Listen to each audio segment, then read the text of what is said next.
All right, what's up, guys? Welcome back.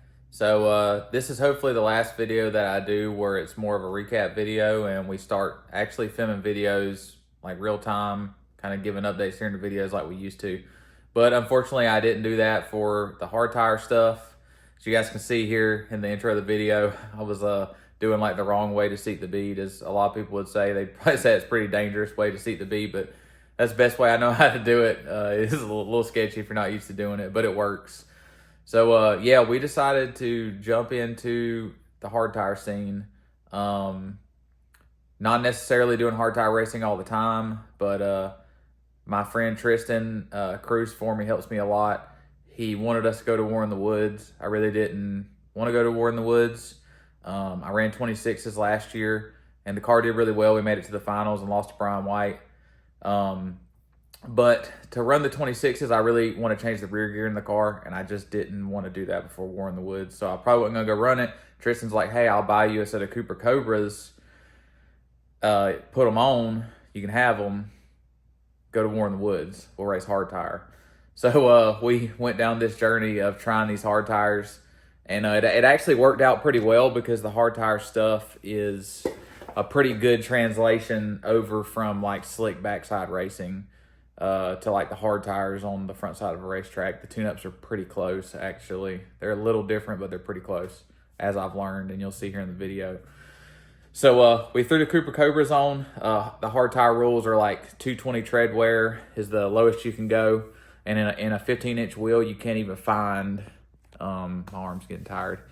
In a 15-inch wheel, you can't even find anything lower than like a 400 tread wear.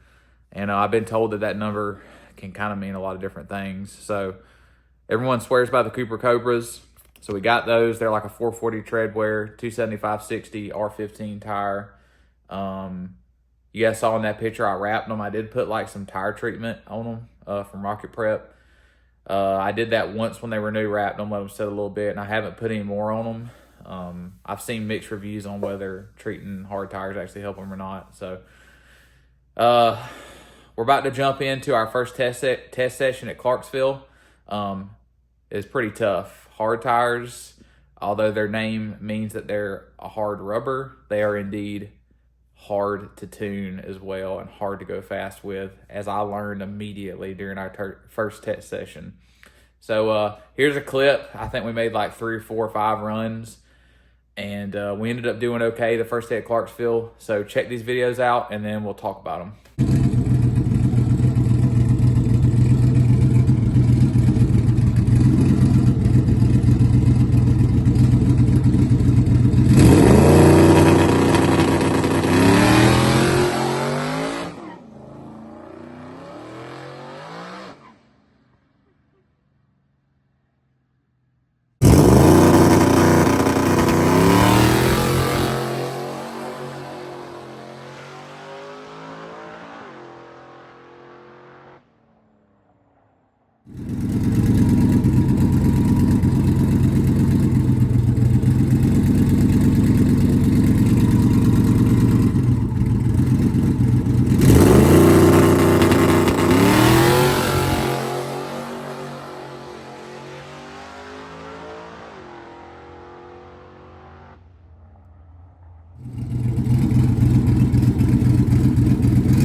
All right, so you've seen our first few passes there at Clarksville Speedway. That was our first passes ever on hard tires. The first pass went pretty bad. I knocked the tire off like twice. So I ended up coming back, and I just turned the boost controller off. So the car makes about 4 to 5 pounds of boost, and I was like, I've got to get down the track just to get some kind of data. So that second pass and on that you guys seen, I started with the boost controller turned off. So I think we went a 675 at 109 on like 4 pounds of boost or something. And then I started turning the boost controller on and like creeping up on the tune. And I think by the end of the day, we went in the 650s. So we weren't setting the world on fire, but we were starting to figure it out. And my whole game plan was, hey, let's creep up on the tune-up. I don't want to make big jumps and miss something. So we'll just ease up on it. I thought we were really going to have this day, and then, so this was on a Wednesday, that we were going to have Friday again for the normal bracket program at Clarksville, and that was the only testing we were going to have before War in the Woods. But thankfully, the next day, Beacon Dragway, which is like an hour and a half from here, we got another test session there. So that's the videos you're going to see here. So I'll just let you watch the Beacon test, and then we rolled right back into Clarksville on Friday. And you guys will see those videos, and we actually started picking up and like really figuring out what we could do on the hard tires.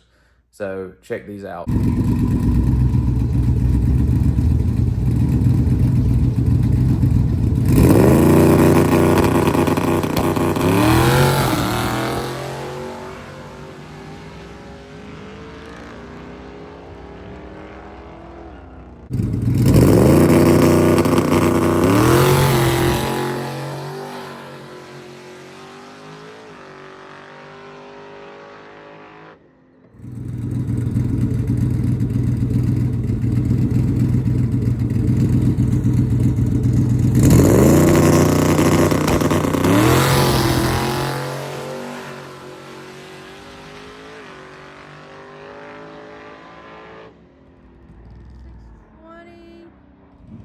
At 139.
At 135.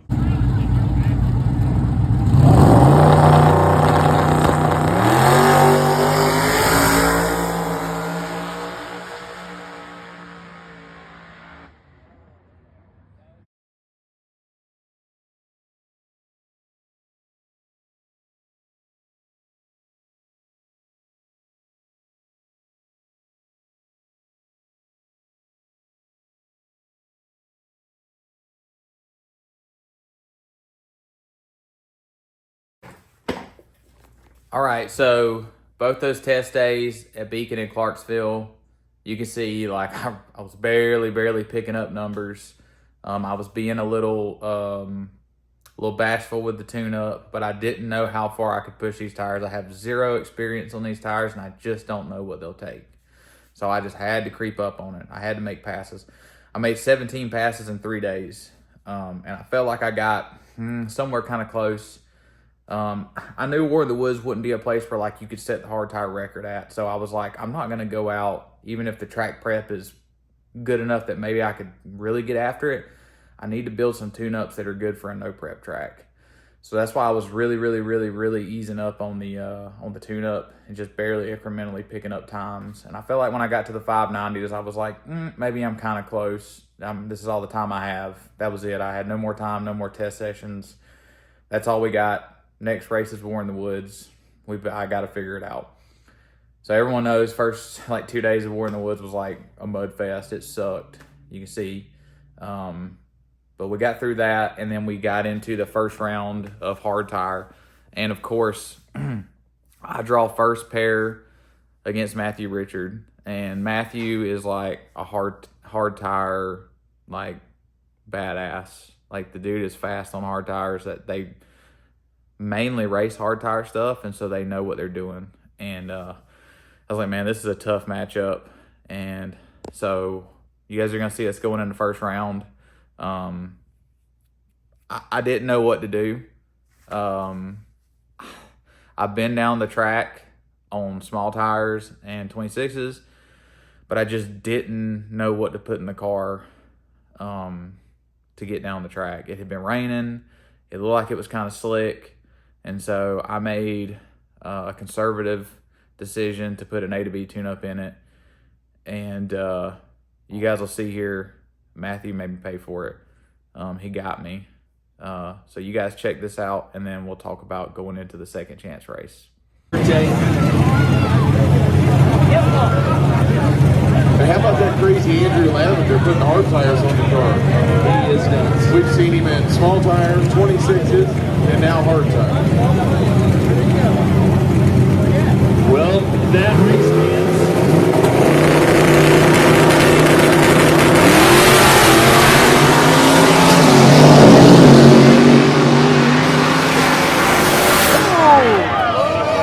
What a race!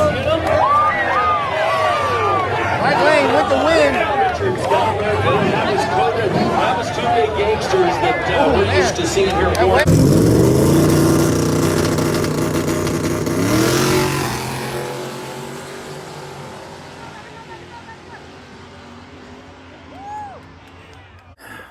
Well, sometimes you're the hammer, sometimes you're the nail, sometimes you're the bug, sometimes you're the windshield. It is what it is. Matthew got me fair and square. He made a good rip. So we went out of the main race first round. We were first round ducks. So that kind of sucked. Hindsight 2020. Hindsight's always 2020, right? I should have gave it more early. The car wouldn't have taken any more out back. It was pretty slick, but I missed it pretty bad early, and Matthew got after early, and I mean, he like had me messed up for like 500 feet of the run. So he made a heck of a lick, and that taught me a lot because I knew what I could give the track now. So kind of cost of tuition. So I knew what to do going into the second chance race, which was on Sunday.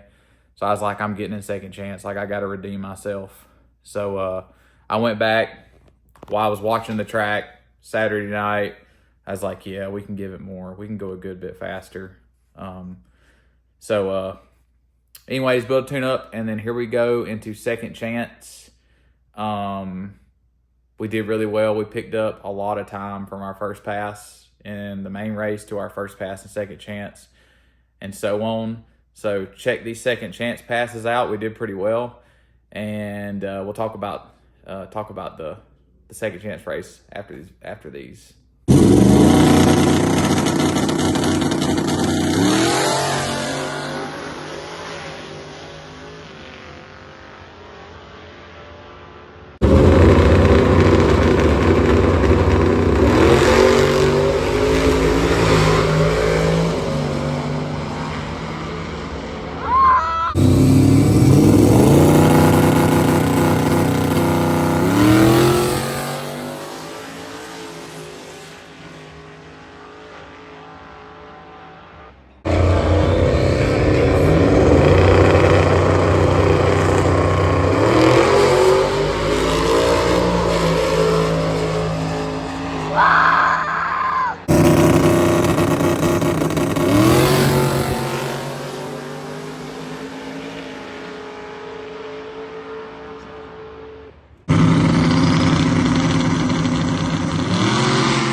All right, guys. So we were able to come back and get a little redemption in the second chance race. So we had to race 3 rounds.